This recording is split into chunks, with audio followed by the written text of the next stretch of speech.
identik dengan tawur, mabuk-mabukan, dan joget-joget yang waduh kayak gitu. Dan alhamdulillah kalau di Probolinggo di bulan Ramadan nihil.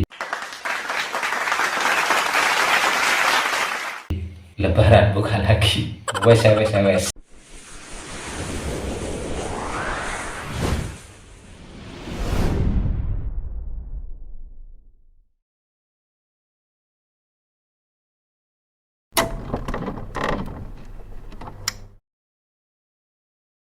Assalamualaikum warahmatullahi wabarakatuh. Bismillahirrahmanirrahim. Alhamdulillahirabbil alamin wassalatu wassalamu ala asyrafil anbiya'i wal mursalin Sayyidina Muhammadin wa ala alihi wa sahbihi ajma'in, amma ba'du. Setelah memanjatkan puji syukur kehadirat Allah Subhanahu wa taala dan bersolawat kepada baginda Nabi kita, Nabi besar Muhammad sallallahu alaihi wasallam, dengan ucapan Allahumma sholli ala Sayyidina Muhammad. Baik sahabat-sahabat sekalian dimanapun Anda berada, pemirsa channel Dunia Ruqyah Aswaja An-Nahdiyah, mudah-mudahan Allah Subhanahu wa taala senantiasa memberikan keberkahan kepada kita semuanya, karena pada kesempatan kali ini kita sudah memasuki di bulan Ramadan. Mudah-mudahan ibadah kita, amaliyah kita, sedekah kita semuanya diterima oleh Allah Subhanahu wa taala. Amin amin ya rabbal alamin. Dan mudah-mudahan kita semua sekeluarga diberi sehat walafiat, panjang umur, murah rezeki, dan khidmat khusyuk dalam melaksanakan ibadah di bulan suci Ramadan, baik ibadah puasa, ibadah tarawih, dan ibadah-ibadah yang lain. Pada kesempatan kali ini saya ucapkan salam takdim kepada guru saya, Gus Alama Alauddin Siddiqi. Beliau adalah founder Jamiah Ruqyah Aswaja An-Nahdiyah. Salam hormat, salam takdim selalu kepada beliau. Mudah-mudahan selalu diberi kesehatan dalam menyiarkan, dalam berdakwah untuk lillahi kalimatillah di muka bumi ini. Baik sahabat-sahabat sekalian, begini ya, kita slow aja, kita relax saja. Ada yang bertanya kepada saya, sahabat, kenapa di bulan Ramadan katanya setan itu diikat, dibelenggu, kalau bahasa Maduranya itu dipengkot gitu ya. Kenapa kok di bulan Ramadan masih ada orang yang kesurupan, Bang, gitu? Kok masih ada orang yang kena santet, Bang? Nah, untuk menjawab itu, sahabat-sahabat sekalian, simak terus penjelasannya hanya di Dunia Ruqyah Aswaja An-Nahdiyah.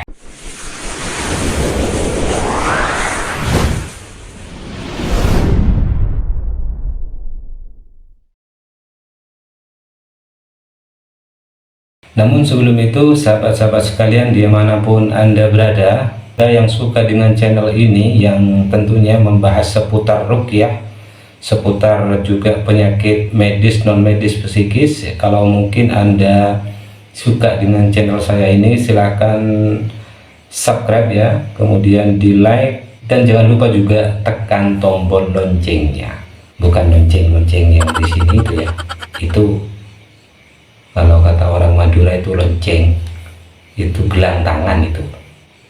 Tekan tombol loncengnya. Untuk apa ditekan tombol loncengnya? Ya agar ketika saya upload video terbaru, tentunya mungkin bermanfaat untuk Anda semuanya, Anda tidak akan ketinggalan dan akan ada pemberitahuan di channel Anda.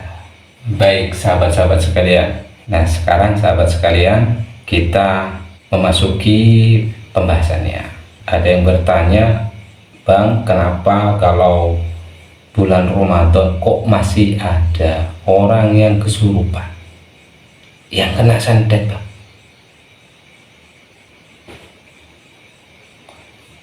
Katanya bulan Ramadan itu setan-setan itu diikat. Kok masih aja ada, Bang, orang-orang kesurupan, orang-orang minta diruqyah? Nah, Memang benar sahabat-sahabat sekalian, memang ada sebuah sabda Rasulullah Sallallahu Alaihi Wasallam, "Idza dakhala Ramadan wa zulzilatis syayatin wa futihat abwabul jannah wa ughliqat abwabun nar." Jadi ketika masuk kita di bulan Ramadan ini, setan-setan itu diikat. Loh bang, orang yang makan di warung masih banyak bulan puasa bang, KTP-nya Islam, katanya diikat bang. Tenang, jangan khawatir, penjelasan saya belum selesai. Jadi begini sahabat-sahabat sekalian ya, Al-Hafidh Ibnu Hazar yang menukil dari Al-Hulaimi mengatakan bahwa tidak semua setan itu diikat pada saat bulan Ramadan. Dalam hal ini, dalam hal wazul zilatis syayatin ini, ulama-ulama banyak perbedaan pendapat tentang menafsirkan wazul zilatis syayatin ini. Banyak sekali pendapat-pendapat di antara para ulama. Nah, kalau sudah ada perbedaan pendapat itu berarti yang lebih tahu itu Allah Subhanahu wa taala. Manusia hanya bisa menafsirkan kan begitu ya. Tapi bagaimanapun beliau para ulama meskipun berbeda pendapat, menafsirkannya nggak asal-asalan, nggak kayak saya nggak tahu ngaji kitab, nggak tahu apa. Hanya kalau kata bahasa Maduranya itu ngaji kopengan. Tapi nggak apa-apa lah, yang penting daripada tidak sama sekali. Kan gitu kan sahabat sekalian. Jadi gini sahabat, intinya, jadi di bulan Ramadan itu tidak semua setan itu dibelenggu. Lalu siapa saja yang dibelenggu? Nah, menurut salah satu keterangan para ulama yang sanadnya jelas, tidak semua setan itu dibelenggu di bulan suci Ramadan. Makanya masih ada saja orang yang berbuat maksiat di bulan Ramadan gitu. Nah, menurut sebuah riwayat ini ada 10 syaitan yang dibelenggu pada bulan suci Ramadan. Ayo kita ikuti penjelasannya. Yang pertama, maaf saya pakai kamera depan, jadi kalau ini kayak kiri ya, ini kanan. Yang pertama adalah iblis. Siapa itu iblis? Iblis adalah rajanya setan, rajanya jin, nenek moyangnya para jin. Kalau ibarat sebuah forum pemerintahan, iblis ini adalah presidennya. Jadi presidennya ini dibelenggu ketika bulan suci Ramadan. Makanya sistem pemerintahannya dunia jin ini, ya dunia setan ini, makanya tidak terlalu kuat untuk menggoda anak cucu Adam, terutama yang lagi melaksanakan ibadah puasa di bulan suci Ramadan. Itu yang pertama. Yang kedua sahabat, jin yang dibelenggu di bulan suci Ramadan namanya Zalitun. Nah, setan apa itu Zalitun? Apa tugasnya setan Zalitun ini? Zalitun ini adalah setan yang mempunyai keahlian untuk menggoda manusia, suka menggoda manusia untuk melakukan hal-hal yang mubadzir. Dan Zalitun ini juga mempunyai keahlian untuk membuat orang-orang itu kikir. Nah, kita sekarang cocokkan di bulan Ramadan, bedakan di bulan Ramadan dengan di luar Ramadan.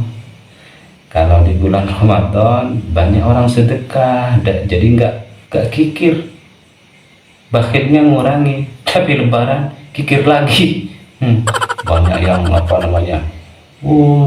bikin takjil gitu ya, bikin takjil. Kemudian ya ngasih sedekah sama orang fakir miskin, ngasih makan, apalagi buka ngajak undang orang untuk buka bersama, nggak kikir. Nah, kenapa kok banyak orang-orang melakukan ini sedekah di bulan Ramadan? Kadang kalau di daerah saya sini ya, Kalau bulan Ramadan itu ada orang tadarus, ada orang tarawih, habis tarawih dikasih makanan-makanan, jamuan, minuman luar biasa, tinggal pilih. Itu salah satu bukti bahwa zalitun lagi diikat. Nah, paham sahabat? Wallahu a'lam, Allah yang lebih tahu ya. Saya tidak sok tahu, saya hanya mendengar, membaca apa yang saya tahu, saya sampaikan, saya share kepada sahabat-sahabat sekalian. Yang ketiga, setan atau jin yang dibelenggu di bulan suci Ramadan namanya watin. Apa tugasnya watin ini? Jadi watin ini bertugas membuat manusia selalu berprasangka buruk, maksudnya berprasangka kepada sesama, sehingga gara-gara prasangka ini timbul iri dengki, timbul segala macam, dan diukur sajalah sama dirinya. Sahabat-sahabat sekalian, ketika di bulan Ramadan kita menahan, bisa nahan prasangka ini? Bisa kan? Bisa. Kenapa bisa? Kekuatannya wat. Kenapa lemah? Masih dibelenggu. Itu sahabat-sahabat. Wallahu a'lam. Yang keempat, jin atau setan yang dibelenggu pada bulan Ramadan adalah a'awan. A'awan ini punya tugas khusus sahabat-sahabat sekalian. Tugasnya a'awan ini adalah menggoda para pemimpin-pemimpin, mulai dari presiden, gubernur, bupati, DPR, camat, lurah, RT. Ini yang menggoda namanya a'awan, setan a'awan. Dan pada bulan Ramadan ini dibelenggu. Makanya para pemimpin-pemimpin itu, para penguasa-penguasa itu di bulan Ramadan lebih tidak mendolimi rakyatnya. Bahkan sebaliknya, dia lebih simpati kepada masyarakat, lebih empati kepada masyarakat, kepada rakyatnya. Bahkan mereka akan melakukan sesuatu kepada rakyatnya agar di bulan Ramadan ini rakyat itu bisa dengan senang hati, dengan khusyuk melaksanakan ibadah pada bulan suci Ramadan. Ingin tahu contohnya? Sekarang minyak goreng mahal, pertama naik, rakyat kejepit. Nah, apakah itu merupakan perlakuan dolim dari pemerintah? Enggak. Kalau itu enggak, ya saya katakan lagi enggak. Itu karena memang pengaruh ekonomi dunia yang sedang carut marut sekarang ini ya. Tapi coba apa yang dilakukan oleh contohnya Pak Presiden aja, Pak Presiden Jokowi. Beliau sebaliknya bukan mendolimi rakyat, bahkan membela rakyat yang lemah. Apa contohnya? Kita tahu harga minyak goreng naik cukup tinggi sebagai dampak dari lonjakan harga minyak sawit di pasar internasional. Untuk meringankan beban masyarakat, pemerintah akan memberikan BLT minyak goreng. Bantuan itu akan diberikan kepada 20,5 juta keluarga yang termasuk dalam daftar bantuan pangan non-tunai BPNT dan program Keluarga Harapan PKH, serta 2,5 juta PKL yang berjualan makanan gorengan. Adapun bantuan yang diberikan sebesar Rp100.000 setiap bulannya, pemerintah akan memberikan bantuan tersebut untuk 3 bulan sekaligus, yaitu April, Mei, dan Juni, yang akan dibayarkan di muka pada bulan April 2022 sebesar Rp300.000. Sekarang ada BLT minyak goreng. Itu pernyataan resmi Pak Presiden Jokowi. Itu artinya apa? Mungkin kalau di luar Ramadan, kemungkinan nggak mesti juga. Kemungkinan kalau jin awan ini lagi menggoda penguasa, menggoda pemimpin, nggak jadi ngasih BLT. Itu sahabat-sahabat.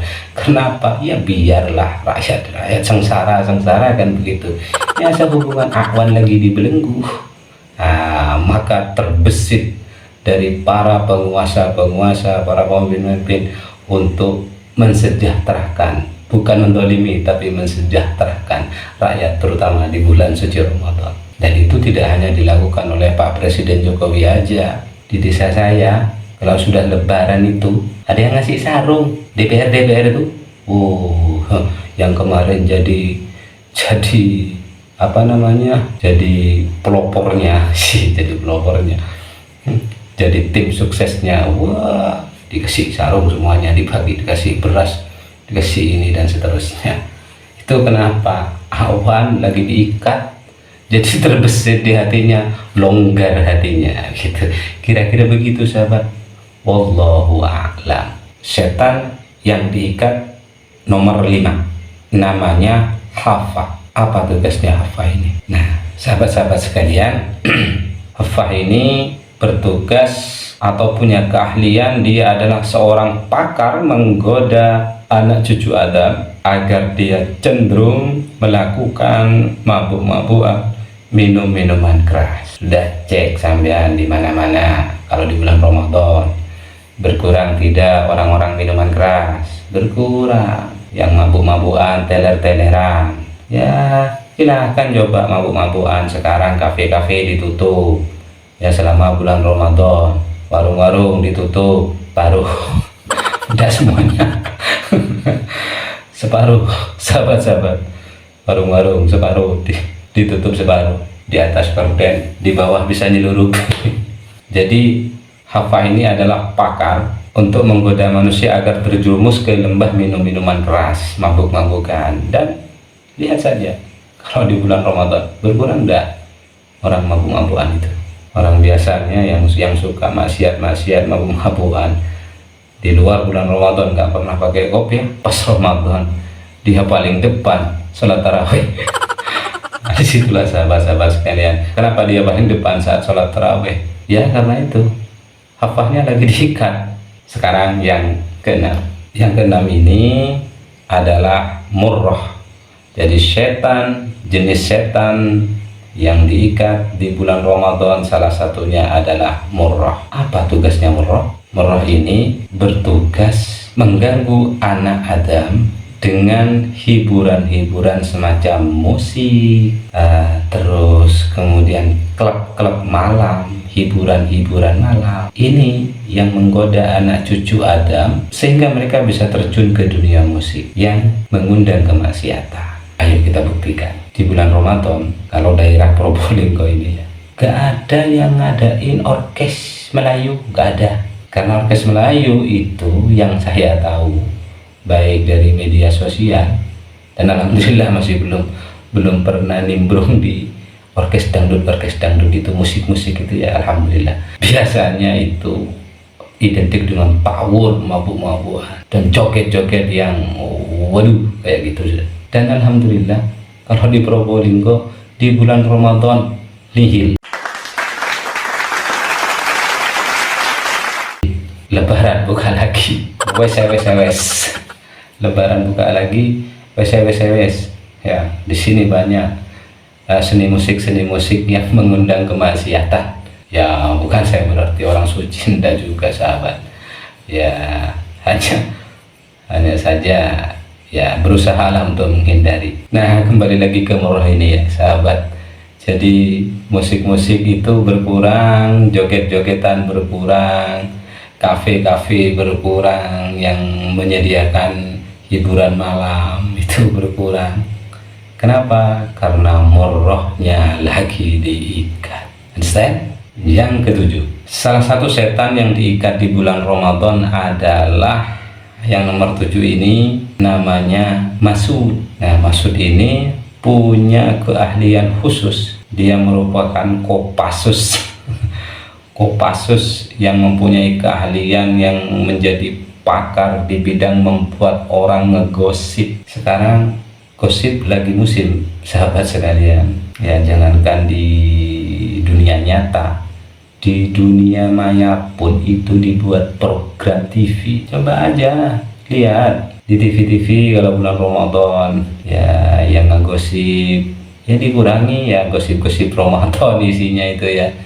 Tidak ada yang gosip-gosip yang seperti di luar Ramadan.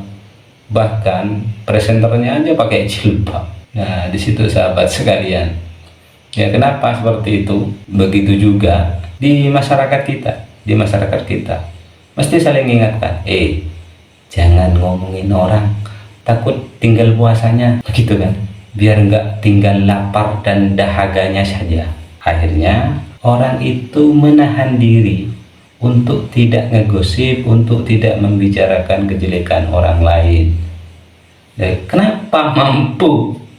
Kenapa mampu menahan diri? Ya, salah satu faktornya adalah karena maksudnya diikat. Begitulah kira-kira sahabat. 8 adalah dasim. Nah, dasim ini mempunyai tugas khusus untuk menggoda anak cucu Adam, anak manusia, terutama yang beriman kepada Allah, untuk merusak rumah tangganya, dibikin cekcok, dibikin selingkuh dan seterusnya. Dan insya Allah di bulan puasa perceraian, percekcokan insya Allah lebih aman ketimbang di luar puasa. Insya Allah korban kalau di prosentase di bulan Ramadan dan di bulan luar Ramadan, silahkan cek di pengadilan. Insya Allah bulan Ramadan agak reda orang bercerai daripada di luar bulan Ramadan. Kira-kira begitu sahabat. Wallahu a'lam. Allah yang lebih tahu. Saya hanya sok tahu. Yang ke-8 adalah walahan. Walahan ini adalah setan yang bertugas untuk membuat was-was manusia ketika wudu. Misalkan dibuat was-was. A'udzubillahi minasyaitonir rajim. Nawaitu. A'udzubillahi minasyaitonir rajim. Bismillahirrahmanirrahim. Usolli. Begitu bingung. Ya, nawaitul Bismillahirrahmanirrahim. Nawaitul wudu. Habis itu diulang lagi Bismillahirrahmanirrahim. Nawaitul wudu. Gitu. Jadi was-was. Mestinya sekali jalan itu diulang-ulang. Jadi kalau di bulan Ramadan, walahan pakar membuat orang was-was diikat. Yang terakhir adalah lakus. Apa tugasnya lakus? Yang juga diikat di bulan suci Ramadan. Lakus ini adalah yang merusak akidah manusia. Biasanya orang tergoda untuk menyembah api, menyembah pohon, atau membuat hal-hal yang syirik maksudnya. Jadi insya Allah di bulan Ramadan ini untuk kaum muslim yang sedang melakukan puasa, insya Allah akan berkurang melakukan hal ini karena lakusnya sedang diikat. Wallahu alam, Allah yang lebih tahu dan saya hanya sok tahu. Ya, beginilah sahabat, mudah-mudahan bermanfaat. Wallahul muwaffiq ila aqwamit thoriq. Wassalamualaikum warahmatullahi wabarakatuh. Sampai jumpa.